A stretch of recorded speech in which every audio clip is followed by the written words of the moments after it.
Welcome back to another episode of Life in the Stands podcast. We have Bender, Kyle, and Zach on the podcast today.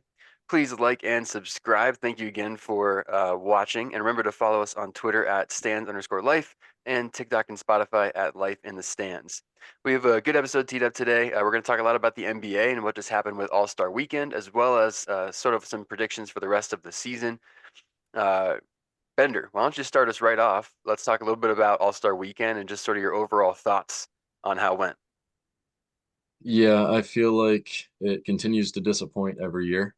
The only thing that excited me actually was the WNBA and NBA crossover with Sabrina and Steph in that three-point competition, just because it was new. Um, yes, Mac McClung won again in the dunk contest, but I feel like his hype was kind of over after last year, just because he already won and we already knew what he could do. Um, I like Jaylen Brown's creativity, yet the dunks weren't too exciting. You're jumping over a 4'11" guy in a chair rather than like a Taco Fall or a Shaq. Nobody wants to see that. Um, Even the skills competition actually fell off this year, in my opinion. You got Scotty Barnes shooting behind his head and guys just not caring during any of it anymore. Um, and then the regular All-Star game every year. You're breaking records scoring wise because nobody plays defense. There's no effort. So I feel like it's the typical thing, and we'll talk about how we're going to fix that in a little bit. Over 200 points in the All-Star game is crazy. Yeah. Yeah, no, that was definitely weird. I think two ways. Are we talking about the ways that we're gonna fix it right now? Are we hopping into that? Just general thoughts, and then we'll get into General that thoughts. real quick. Okay. Because I do have a lot of ways to fix this because it was pretty ugly in my idea. I bet you do. Um, I like the 3-point contest. I think you can't really change anything to that. I did really like the Steph and what is it? Sabrina? Is it Sabrina? I forget her name. Sabrina Ionescu. Yes, I really like that crossover. That was not disrespectful to her. I just didn't remember the name. Sorry. Um, but yeah, I thought that was really cool. I think it'd be really cool to do a lot of that. Even if they did like, I know a couple years back there was a big conversation about DeMarcus Cousins versus Brittany Griner. I think that like having like 1v1s, just cool, fun stuff like that. Everything doesn't need to be so serious. Everything doesn't need to be so, you know, like set in stone. I feel like we just got locked into this same thing every year, just blah, blah, blah, blah. So I think just mixing it up would be good. But I don't know how you feel about that, Zach. Yeah, my overall thoughts on All-Star Weekend are that it's just definitely tired. I think, like you said, it is like the same thing over and over again. Like it's the 3-point contest, it's the dunk contest, it's the Rising Stars Challenge. It's basically just the young guys All-Star game and then the regular All-Star game. And like you said, I think I see a lot of people just not caring at all. Bender mentioned, I think it was Bender that mentioned like Scotty Barnes throwing stuff over his head backwards, and they're like, there's not even a level of competitiveness at all. There's not a reason to watch it really. Like if they don't care, like why should an NBA fan or any fan for that matter turn it on and care to watch it? So I agree. I think a lot needs to change. I think a total revamp of it wouldn't even be that bad of an idea, just so that it is completely new and refreshing. I mean, we saw what happened with the in-season tournament, and even if it wasn't perfect, it definitely got a lot of attention. Definitely got guys competitive. Definitely created a spark in the beginning to like middle of the season that I think can be a lull in the beginning where it just feels like nothing matters. So I'm a fan of the NBA trying a lot of newness and just kind of going for it. So Bender, you can get into those things next, what you'd change, and then I'll swing back around. But I am a fan of just kind of a total revamp because I think the whole system is tired. It's and especially in a year when you have the same 3-point champion and the same dunk contest winner back to back, makes it even worse because doesn't it even more so feels like it's just tired and needs renewed.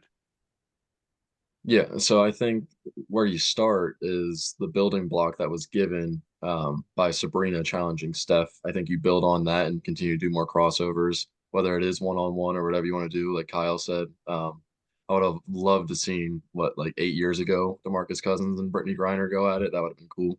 Um, I think next year you're going to see like Caitlin Clark and Sabrina team up against like Steph and Dame. Like I'm all for it. Another thing that I was thinking about as On a well. quick note, before you keep going about the All Star game, can we congratulate Caitlin Clark on breaking the all time scoring Yeah. record for women's? Because she's probably going to Sure. break the all time Division One record overall as well. for sure, because she But still has the tournament to go and the rest of the season yeah, to go as well. So yeah. So you'll she's you'll see insane. that, yeah, you'll see that escalate. Be crazy if But she like breaks the record in the tournament and then wins it all. Sorry to digress, but yeah, worth no, it's mentioning. cool. Um, Something I think that could definitely be mentioned is that Sabrina had a score of 26 from the NBA line. The winning score and the highest score from like the men's competition was 26. Right. Dame won with 26. So I think you could also look at it in a way of it doesn't need to be its own individual thing. I think you could just add more contestants, aka WNBA players, into the competition. Now I don't know how you would do that, adding a WNBA line or make them shoot from the NBA line. That's a whole other conversation. I'm sure nobody would care. Caitlin Clark and Sabrina can both shoot from that line, obviously. Um, I think just find a way to cross it over. I also think that's good exposure for the WNBA. The only, or not the only time, but like the major time on the All-Star break that got the most views, TV views, was when Sabrina and Steph and their event was happening. Because it was something new, something fresh. Um, have both populations tuning in. So I think more crossover. And lastly, this is something that I was trying to get in for years now. Um, Back when like Kobe was still around and LeBron was in his Heat days, you see clips of them playing one-on-one in practice, just USA screwing ball and around. stuff. Yeah, USA ball. I think you need to bring in like a one-on-one king of the court style like tournament. There's what like 24 to 26 players that come in. You can always group them into sixes, and then the winner of each spot kind of um, goes into the finals. But I think you could definitely make that competitive. I think the NBA could make it competitive with a cash prize. Um, the only thing I want that like if you're going to change events, I guess the one consistent thing I want is for them to keep putting it towards like different donations. So I think there needs to be a donation factor to every event that they do. But I think a one-on-one and a WNBA NBA crossover in some way would be the best case scenario.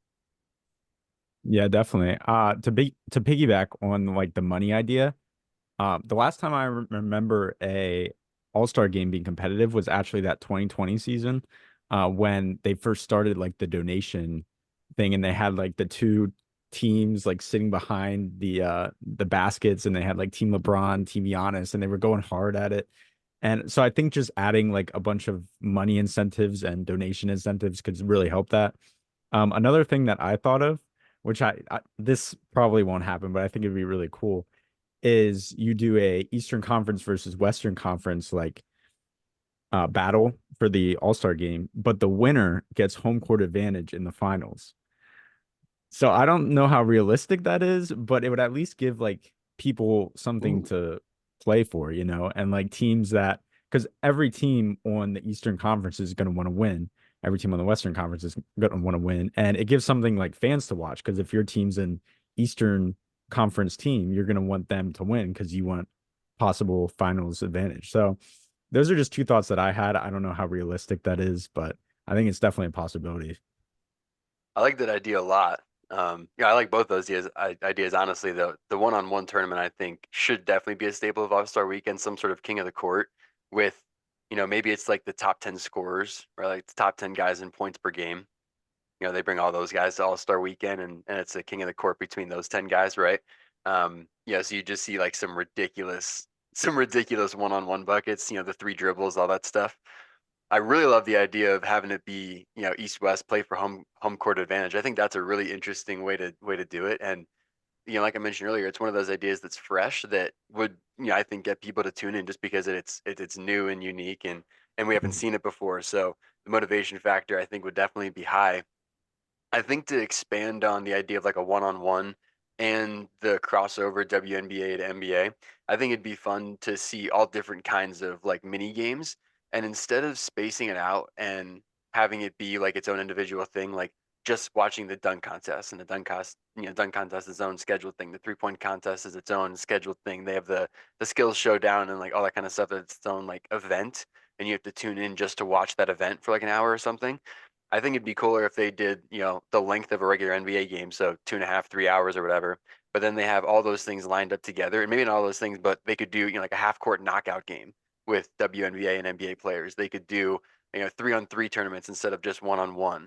They could play like fan versus player stuff as well. I think it'd be really interesting to bring fans into All-Star Weekend, and there'd obviously have to be a process to kind of like vet those fans and see who could actually play. But I think it'd be really interesting to see like a 3-on-3 of like some NBA scrubs versus a 3-on-3 of like some regular like some regular dudes That'd be and cool. watch that during the All-Star game. Yeah. So or maybe it's like the rising stars, maybe it's like the young guys versus just like regular people. But in general, kind of like clumping a bunch of those little kinds of ideas all together instead of having the events like dispersed out throughout the weekend that are I feel like sometimes hard to catch. It's sometimes hard to even know like when exactly is that event happening or like when should I tune in for it. It's not the same as like watching a whole NBA game. But in general, to kind of wrap all of that into a single thing, I think if you wiped out NBA All-Star Weekend as it currently exists right now and just remake it from scratch, you're probably going to be better off next year than if you try to revamp or just like change little things about the current stuff. At least that's my opinion.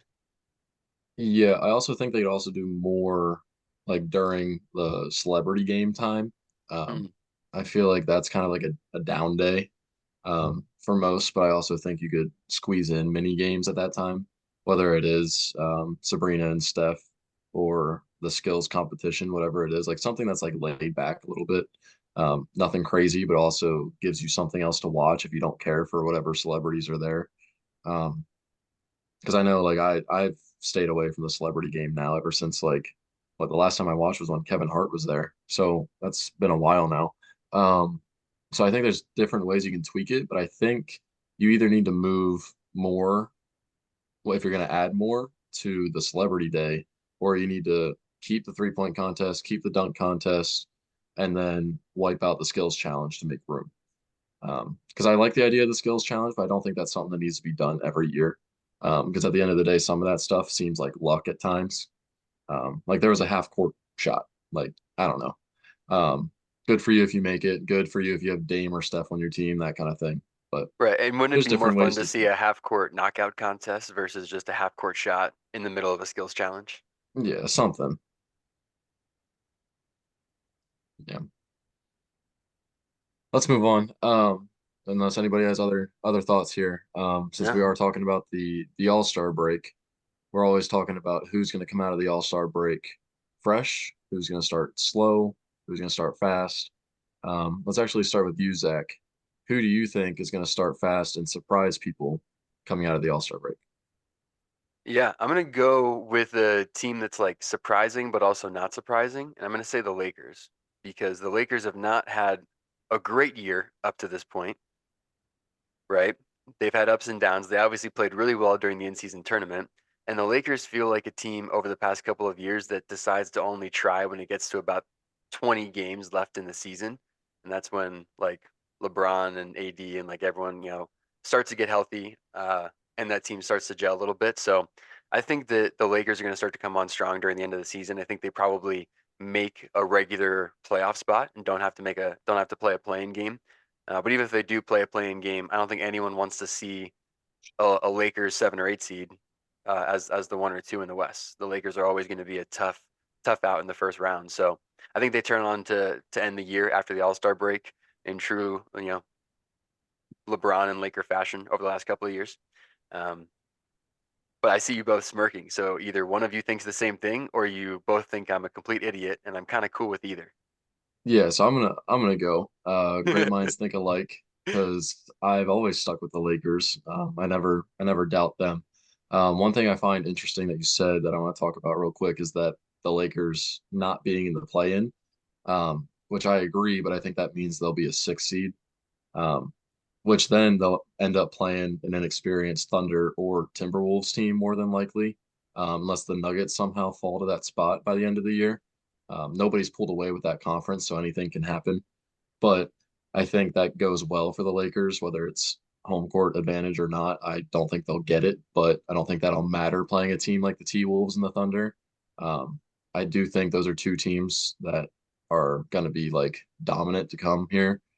They did just extend Mike Conley, the T Wolves did, so I think that's a good move. I was worried about their point guard spot going into the next few years with the Anthony Edwards, Towns, Gobert window. But getting into the Lakers, they ended the first half of the season 8-2. Like their last 10 games before the All-Star break, they ended 8-2.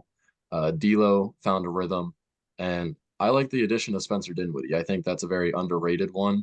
If you think about D'Angelo Russell and Spencer Dinwiddie back in Brooklyn, they let him do the playoffs. So I think that's a good combination there. I think you'll see at times they can go small, they can go big, whether it's playing Dinwiddie to finish games or Rui to finish games, in my opinion. Hopefully Vanderbilt gets healthy enough to float his name in there, but I think Rui is needed more than Vanderbilt going into the playoffs. I think that can be a debate for some, just because Vanderbilt is a menace on defense. But no, I really like the addition. I think that puts them in a good position to adjust, like we said. Um, Playoff adjustments matter. Playoff matchups matter. I think the only thing I would have liked to see them do is add a center, just to play a team like the Nuggets. But I think they're at a good spot here.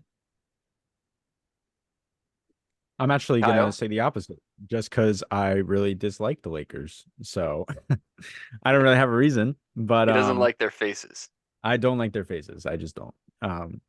If real ones know. So my first team that I'm going to go with is actually the Warriors. I have three teams, but I'm going to touch on them very quickly. First team is the Warriors. They are 27-26, but they are 8-2 over their last 10. So they're definitely kind of gelling there, starting to work together. Clay's starting to pick it up, even though he's coming off the bench. So that'll be interesting to see. The second team doesn't really have any playoff implications, but it is just funny to see them ruin better teams after the trade deadline. So we're actually talking about the Hornets because they're 3-0 since the trade deadline. They added Trey Mann, Grant Williams, Seth Curry. Trey Mann has been really surprising. He came over from the Thunder, and in his last game, he put up 21 points, 8 rebounds, 6 assists, which that kind of came out of nowhere, but he's been playing really well. And then the last team that I actually think will be good and has really shown improvement is the Mavs. They won their last 6. They're currently 32-23, which I think is like 5th or 6th in the West. And they made some really good trades. They got Daniel Gafford, who is averaging like 15 and 12 with 2 blocks a game, and he's only playing 21 minutes. And then you also have a healthy Kyrie who just came back after injury, and then PJ Washington, who's going to be another really good player for them. So I think the Mavs are definitely a team to watch. So now, going off of that, talking about those trades that we were looking at, I wanted to get your guys' thoughts on the trade deadline trades that were made.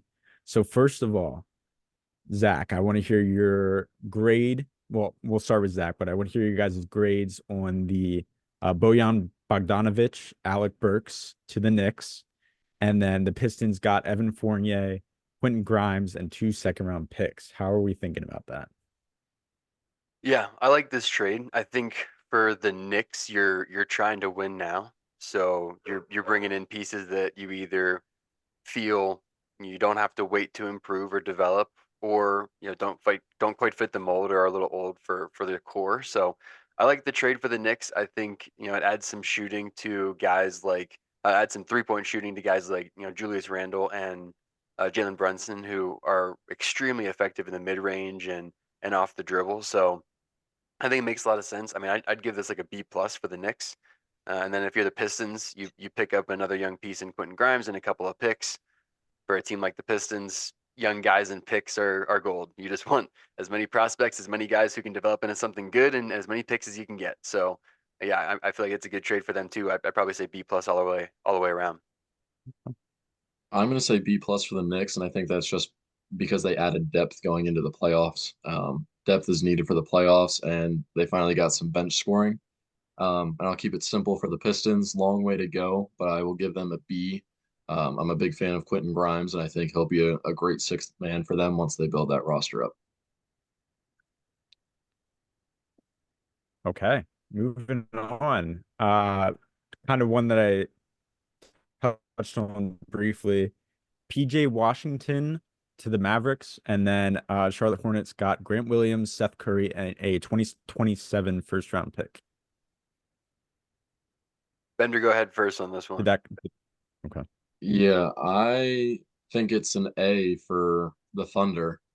And then I'll say I don't really like Trey Man's good, but I would say probably like a C plus. They have a lot to do here. And then I don't know, Gordon Hayward, I'd probably like an A. They need a lot to do. Are Yeah. we talking about which trade are we talking about? Are we Bender, talking about Which where Gordon did you Hayward get or the Trey talking Man about which Grant from? trade? Williams? Talking about Grant Oh, Williams. Grant Williams. Grant PJ Williams in Hey, the Washington. Mavs trade. I don't. Hey, I care so much less about the Hornets that I just went straight to the important trade. Yeah, Bender was just like, I want to talk about the Thunder, actually. Yeah, I want So to talk about the Thunder. Yeah, sorry. I No. will say, okay, well, I mean, while you're talking about that, I think Gordon Hayward going to the Thunder is really good for that team. Just like a little bit of a veteran Yeah. presence going into the playoffs, has a little bit of that experience and like you said, his depth in scoring. So I like the trade for the Thunder. Yeah.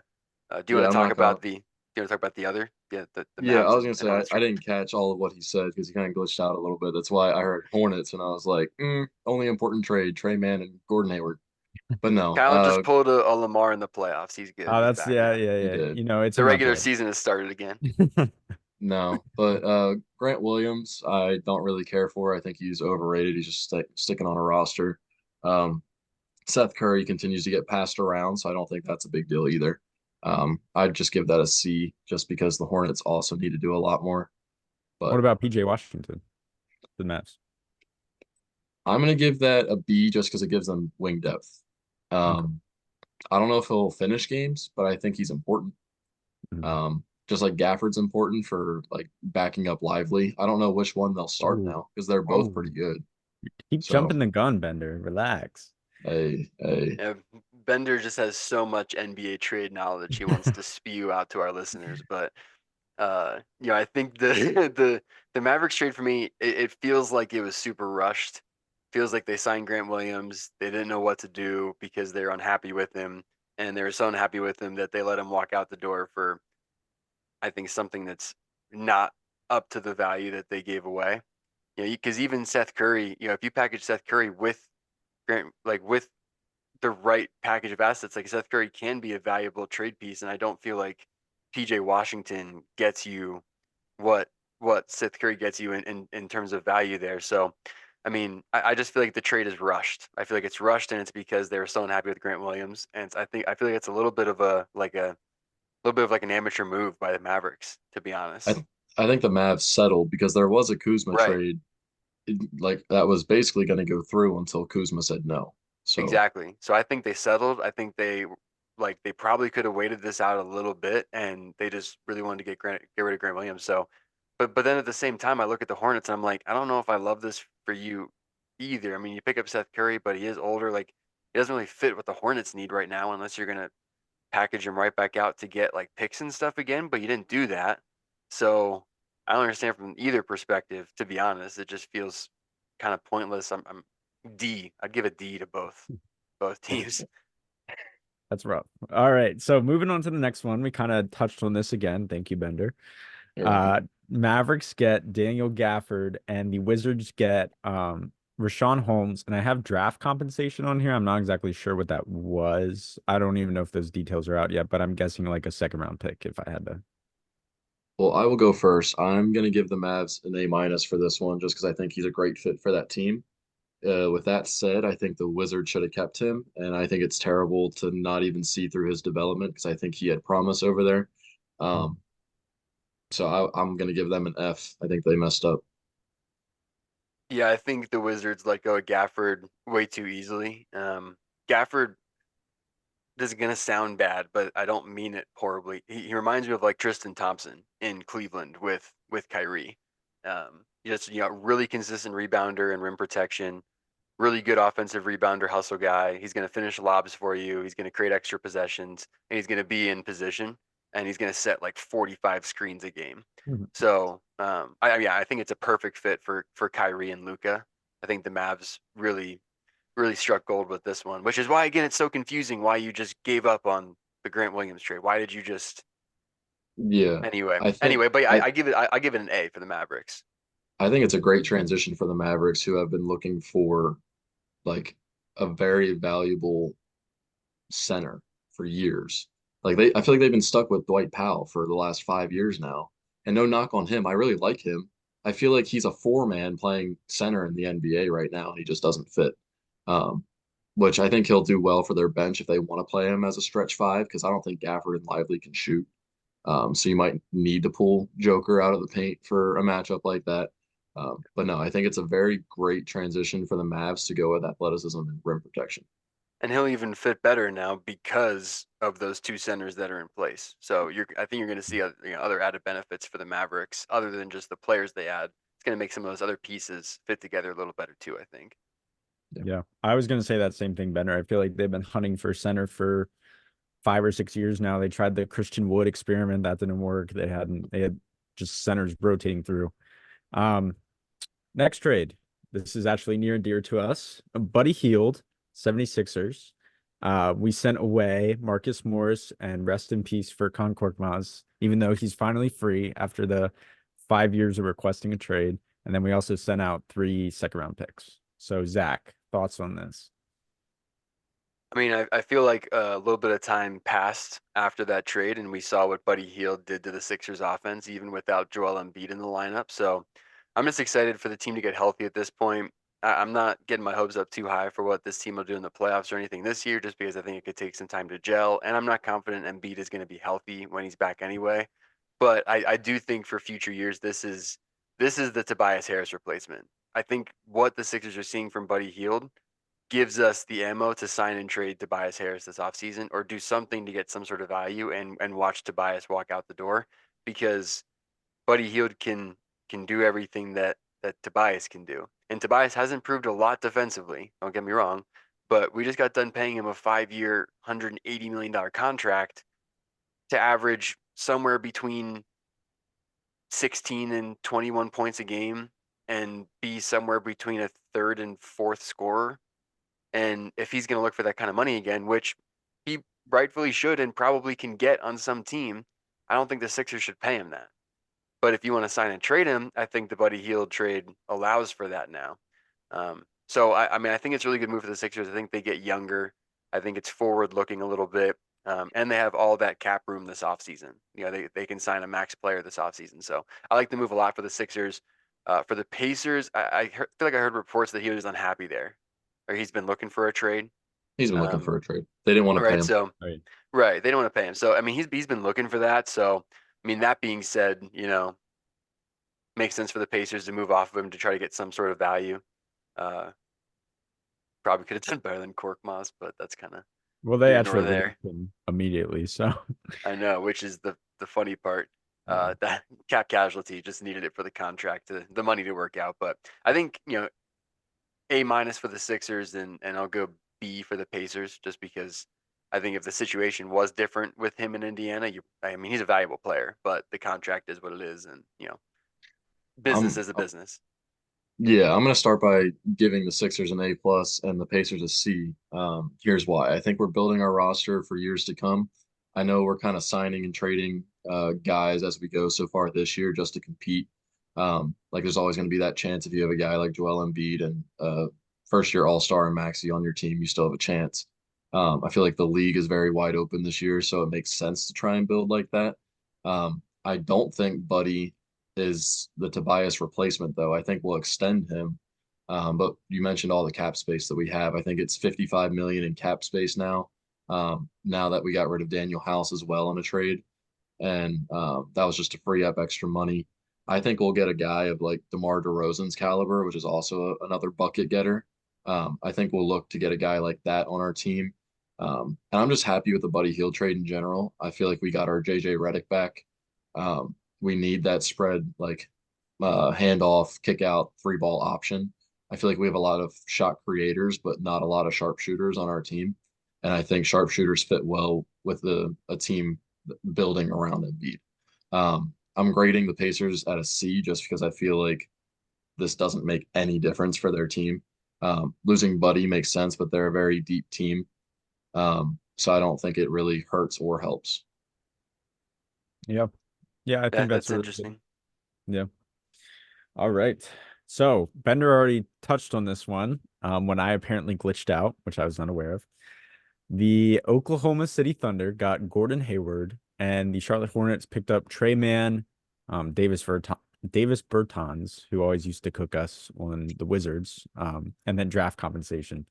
So we already know Bender's thoughts, but Zach, I would like to hear your thoughts on this one. Yeah, I mean, I think for the Thunder, this is a really good move. The Thunder, it feels like they're just so many steps ahead of the NBA, to be honest, because they still have this huge stockpile of picks. They've landed on a few of those picks in SGA and Chet and J Dub and all those guys there. And on top of that, you bring in a guy like Gordon Hayward when you didn't have to give up a whole lot to bring in that veteran presence, and you still are sitting on that stock load of picks. I just feel like the Thunder are so far ahead of the NBA right now. They have so much ammo. They have so much talent.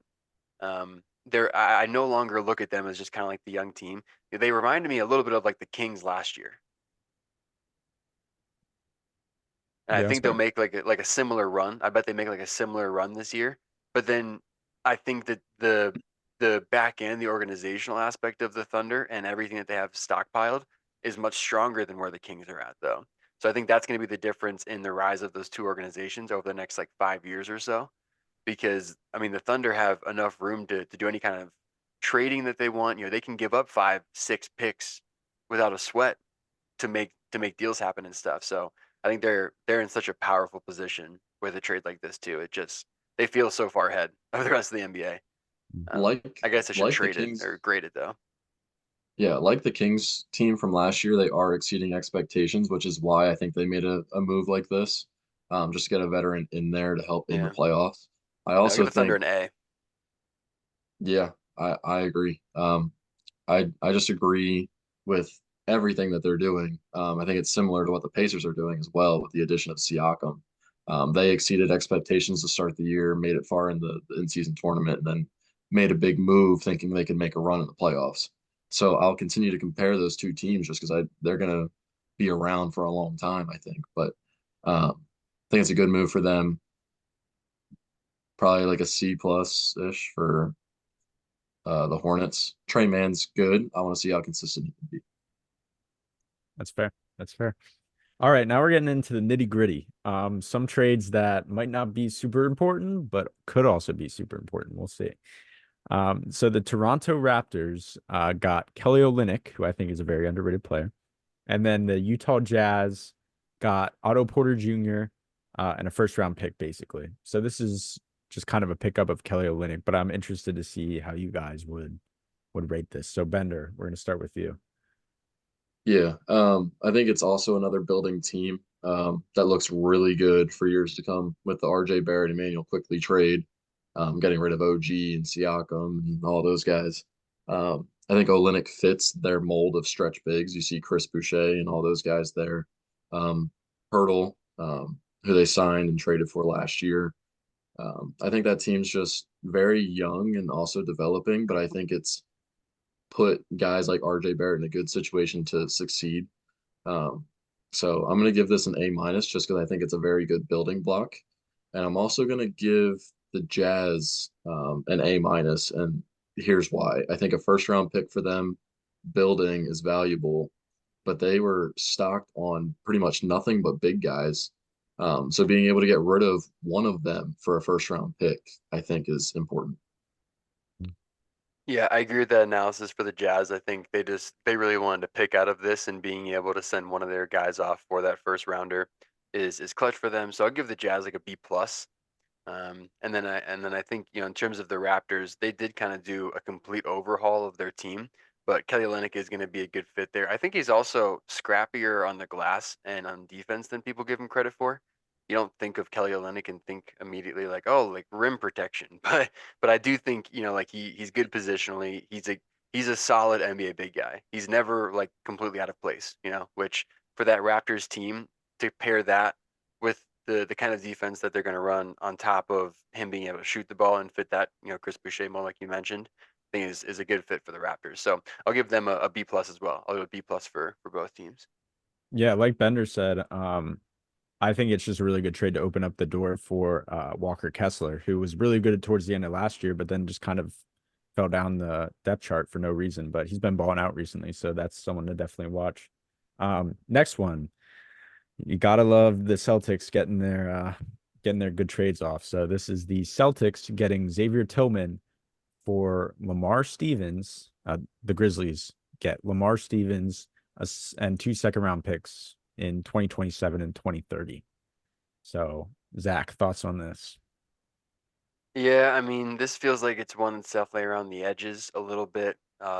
Although I feel like Tillman is going to be one of those guys in the playoffs, and as the season winds down, it's just a depth piece for the Celtics that somehow finds a way to have a big game in the playoffs or shoot 70% from three for a series. So it'll work out for the Celtics. It will. Right now it just feels like it's, yeah, I mean, it's around the edges, but that depth is important when you are a top heavy team like the Celtics with that starting five.